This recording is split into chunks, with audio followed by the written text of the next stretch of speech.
तो श्यामानंद प्रभु उत्कल उड़ीसा के अंदर उनका जन्म हुआ था और उनके धरेंद्र भदुरपुर नामक स्थान पे पिताजी का नाम श्री कृष्ण मंडल और माताजी का नाम दूरिका। और जो है ये दोनों पति पत्नी के अनेक पुत्र पुत्री संतान उत्पन्न हुए, लेकिन सब पैदा होते ही जो है समाप्त हो जाते थे। समहाउ कोई भी संतान जीवित नहीं बचती थी। तो जब ये लड़का एक पैदा हुआ तो उन्होंने सोचा कि ये भी नहीं बचेगा, क्योंकि जब भाई और कई संतान कोई जीवित नहीं बची तो फिर तो इसलिए क्या नाम रख दिया उन्होंने, दुखी।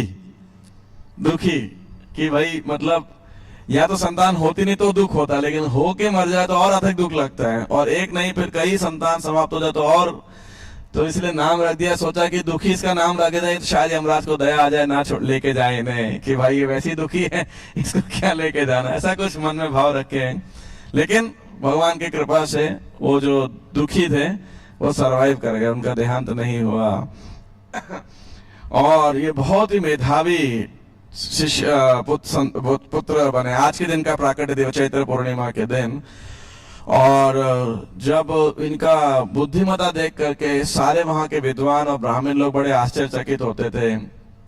और जब ये चैतन्य महाप्रभु और नित्यानंद प्रभु के विषय में सुना करते थे वहां के स्थानीय भक्तों से, तो स्वतः जो है इनके अंदर आकर्षण हुआ, इच्छा हुई, तीव्र इच्छा कि मैं गौरांग महाप्रभु और नित्यानंद प्रभु के चरण की शरण ग्रहण करूं। और जब देखा कि पूरा समय ये लड़का गौरांग महाप्रभु नित्यानंद प्रभु के विषय में सुनता है, चर्चा करता है और एब्जॉर्ब रहता है, स्मरण करता है, तो उनके पिता ने उनको बोला कि आप मंत्र दीक्षा लो।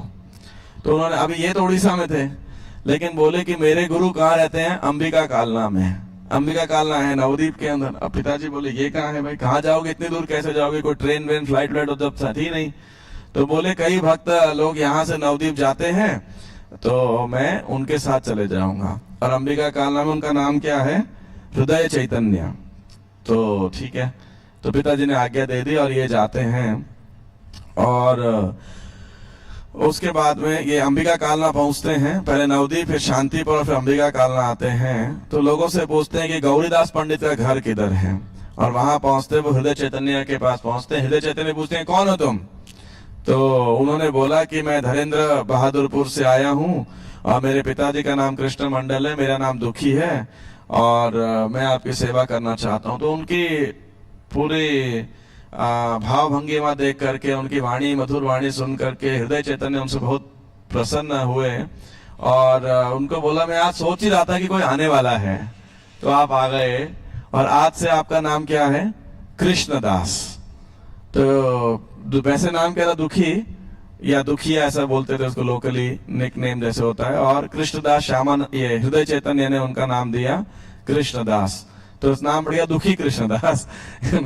तो इस प्रकार से तो फिर उन्होंने बड़े विनम्रता से हृदय चैतन्य की सेवा की और उनकी भक्ति, नम्रता, बुद्धि को देख करके हृदय चैतन्य ने उन्हें आज्ञा दिया कि क्या आज्ञा दिया, कहाँ पे जाओ आप, ब्रज भूमि में जाओ, वृंदावन में जाओ और वहां जाके क्या कीजिए, श्रील जीव गोस्वामी के अंतर्गत सब गोस्वामियों के ग्रंथों को आप क्या कीजिए, शिक्षा प्राप्त कीजिए और अधिक गौड़िया सिद्धांत के अंदर, प्रयोजन अभिदय के अंदर। तो दुखी कृष्णदास जो है, मन तो खुश नहीं था लेकिन फिर भी गुरु जी की आज्ञा थी, तो कृष्णदास वृंदावन की ओर जाते हैं और रास्ते में गया जाते हैं और जहाँ विष्णुपाद मंदिर है और वहां महाप्रभु ने दीक्षा ग्रहण की थी ईश्वरपुरी से, तो उस स्थान को देखते हैं, बड़े आनंद होते हैं। फिर वाराणसी जाते हैं और चंद्रशेखर आचार्य, तपन मिश्र इत्यादि से मिलते हैं और वहां की लीला के विषय में सुनते हैं। फिर मथुरा जाते हैं, विश्राम घाट में स्नान करते हैं जहाँ महाप्रभु ने किया, आदि केशव के दर्शन किए और उसके बाद वृंदावन जाते हैं। और वृंदावन जाके श्री जीव गोस्वामी के पास दंडवत करते हैं। तो जीव गोस्वामी ने पूछा आप कौन हो, तो अपना परिचय देते हैं और किस प्रयोजन से आए थे, तो बोला कि हृदय चैतन्य ने, मेरे गुरु महाराज ने मुझे आपके पास भेजा शिक्षा ग्रहण करने के लिए। तो और जब ये शिक्षा, इनका स्नातक हो जाए, शिक्षा पूरी हो जाए, तो वापस इन्हें भेज दीजिएगा। तो जीव गोस्वामी बड़े प्रसन्न होते हैं। और तो ये कृष्णदास जो है और सेवा करते हैं। बाद में हम जानते हैं बहुत अच्छे से ये शिक्षा कहते हैं, और ये इन्होंने प्रार्थना की थी जीव गोस्वामी से कि आप मुझे क्या सेवा दीजिए कि जो कुंज है वृंदावन के अंदर, सेवा कुंज है, यहाँ पे आप मुझे सफाई करने की सेवा दीजिए। तो जीव गोस्वामी ने इनको वो सेवा दी थी। और उसके बाद में क्या होता है कि एक दिन सेवा करते हुए उन्हें क्या प्राप्त होता है, एक बहुत ही आकर्षक और कीमती नूपुर प्राप्त होता है। और तो देखते हैं ये किसका है। और तो ये लीला आपने सुनी होगी, तो मैं संक्षेप में फास्ट में बताता हूँ। तो फिर और उसी समय जब ये सफाई करते तो अपने पास रख लेते हैं, लेकिन उसका स्पर्श करते ही उनको बहुत रोमांच होता है, हर्ष होता है। तो बोलते हैं जिसका होगा आके ले जाएंगे। और उधर विशाखा देवी से श्रीमती राधा रानी देखती हैं कि अरे पैर का एक नूपुर किधर गए, जाओ देखकर क्या कहीं गिर गया होगा रात में रास करते हुए, नृत्य करते हुए। तो विशाखा देवी एक साधारण ग्वालिन का रूप धारण करके आती हैं। और किसी किसी ग्रंथ में आता है ललिता देवी आती हैं, किसी बायोग्राफ में आता है विशाखा देवी आती हैं। नेवरदिलेस तो वो आती हैं और बोलती हैं, अरे वो देखती हैं कि इधर ये कृष्णदास सफाई कर रहे हैं। तो बोले तुम्हें कोई नूपुर प्राप्त हुआ है? बोले हाँ एक नूपुर प्राप्त हुआ है। वो दिखाते हैं। तो बोले ये मुझे दे दो। तो बोले क्यों, जिसका है वो आके लेके जाएगा। तो किसका है ये पूछते हैं। कह रहे कि अभी हमारे गांव में एक स्त्री अभी अभी नवविवाहिता आई है, तो उसका कह रहे यहाँ कैसे गिरा। तो बोले फूल वूल तोड़ने आई होगी तो इसीलिए गिर गया उसका। तो बोले नहीं जिसका है उसी को दूंगा, तो जाके उसको संदेश दे दो। तो ललिता देवी, विशाखा देवी वो जाती हैं और राधा रानी को बताती हैं कि ऐसे उसके पास में नूपुर है, और वो कह रहे हैं जिसका है उसी को देंगे।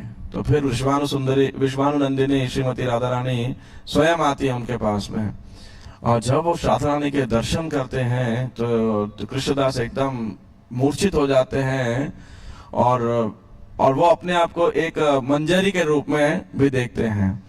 और फिर राधा रानी इनको धन्यवाद देती है और बोलती है कृपा करने के लिए मैं आई थी। और क्या करती है, उस नूपुर को उनके मस्तक पर लगाती हैं, और एक क्या बन जाता है, तिलक बन जाता है। और उसके बाद राधा रानी अदृश्य हो जाती हैं, और ये भी जो है वापस उस स्त्री रूप से, मंजरी रूप से अंतरंग अपने एक सिद्ध देह से बाहर आते हैं और अपने आप को पुरुष रूप में देते हैं। लेकिन क्या निशानी छूट जाती है पीछे, वो तिलक जो था। तो वो तिलक एज इट इज रहता है। तो ये बड़े आनंदित होते हैं उस दर्शन के बाद में, आश्चर्यचकित होते हैं। और श्रील जीव गोस्वामी के पास जाकर के फिर क्या करते हैं, ये सारा वर्णन करते हैं उनको। तो जीव गोस्वामी तो इतने प्रसन्न होते हैं कि श्रीमती राधा रानी की कृपा आपको इस प्रकार से प्राप्त हुई है। और लेकिन वो कहते हैं कि ये बात अब किसी को बताना मत। और राधा रानी ने उन्हें एक नाम दिया था। क्या नाम दिया? श्यामानंद, जो श्रीमती राधा रानी को आनंद प्रदान करने वाले हैं। श्यामा श्रीमती राधा रानी को जो आनंद प्रदान करने वाले हैं, तो इसलिए इनका नाम पड़ जाता है श्यामानंद। तो जीव गोस्वामी ऐसे बुलाते हैं। अब ये चर्चा पहुंच जाती, सब देखते हैं अरे भाई आया तो था गौड़ीय वैष्णव बन के, है ना, हृदय चैतन्य का शिष्य था, अभी तिलक बदल दिया, नाम बदल दिया। तो जीव गोस्वामी ने ऐसे कैसे किया, दोबारा दीक्षा दे दिया क्या लग रहा है। तो ये गौड़ीय वैष्णव का थोड़ा विवाद हो जाता है, और ये समाचार पहुंचता है हृदय चैतन्य के पास अंबिका कालना में। तो बड़े क्रोधित होते हैं। तो वो आते हैं वृंदावन के अंदर कई महीनों में, और फिर जब हृदय चैतन्य आते, सॉरी श्यामानंद या तो कृष्णदास उन पे प्रणाम करने आते तो उन पे बड़ा गुस्सा करते हैं। कह रहे कि आपने ऐसे कैसे किया। तो उनको बताया नहीं, लेकिन हृदय चैतन्य श्यामानंद ने बताया नहीं। और जीव गोस्वामी के बारे में भी कहते हैं कि आपने ऐसे कैसे किया, लेकिन वो भी इस बात को नहीं बताते हैं। तो जब पूरा दिन बीत जाता है तो अलग समहाउ अलग बायोग्राफीज के अंदर थोड़ा अलग अलग विवरण है। कुल मिला करके अल्टीमेटली श्रीमती राधा रानी जो है वो बताती हैं, प्रकट होती हैं, और ये सखी के रूप में रो रहे होते हैं। तो सखी के मंजरी के रूप में ये राधा रानी के पास इनको ललिता विशाखा सखी या ललिता सखी लेकर के जाती है और कह रही देखो इसके साथ इतना वहां पे अत्याचार हो रहा है या कंट्रोवर्सी में फंस गया है। तो बोलते हैं कि ठीक है, बोलो उनको कि जितना डिटर्जेंट लाना है, पानी लाना है, तिलक मिटा के दिखाओ, तो मेरी कृपा से तिलक वापस प्रज्वलित होगा, जिससे मान जाएंगे कि। और दूसरी बायोग्राफी में तो ऐसे ही करते हैं, वो पब्लिक में सबके सामने उनका तिलक पूरा मिटाने का प्रयास करते हैं। जैसे ही मिटता है और अधिक ब्राइट वो तिलक निकल के आ जाता है और स्वतः। तो सब मानते हैं कि नहीं ये प्रामाणिक तिलक है।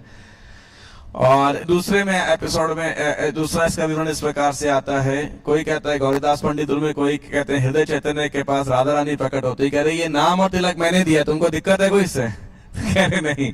तो फिर तो ऐसा भी एक जगह वर्णन आता है। तो नेवरदलेस समहाउ अलग अलग बायोग्राफी में कुल मिला के जो हृदय चैतन्य इसको स्वीकार करते हैं कि जो मेरे शिष्य हैं श्यामानंद या कृष्णदास, इनको डायरेक्ट श्रीमती राधा की कृपा प्राप्त हुई है, वो उनको स्वीकार करते हैं और बड़े प्रसन्न होते हैं कि मेरे शिष्य को इस प्रकार से कृपा प्राप्त हुई है। बाद में सब गोस्वामी ने वहां चर्चा किया कि श्रीनिवास, श्यामानंद, नरोत्तम दास, इन तीनों को भेजना चाहिए गौरांग महाप्रभु के प्रचार करने में, और विशेषकर महाप्रभु के तिरुभाव के बाद, अप्राकट्य के बाद और अनेक और भक्तों के, महाप्रभु के पार्षदों के अप्राकट्य के बाद में उड़ीसा में प्रचार कम हो गया था, तो श्यामानंद प्रभु को वहां भेजा जाता है। और ये बहुत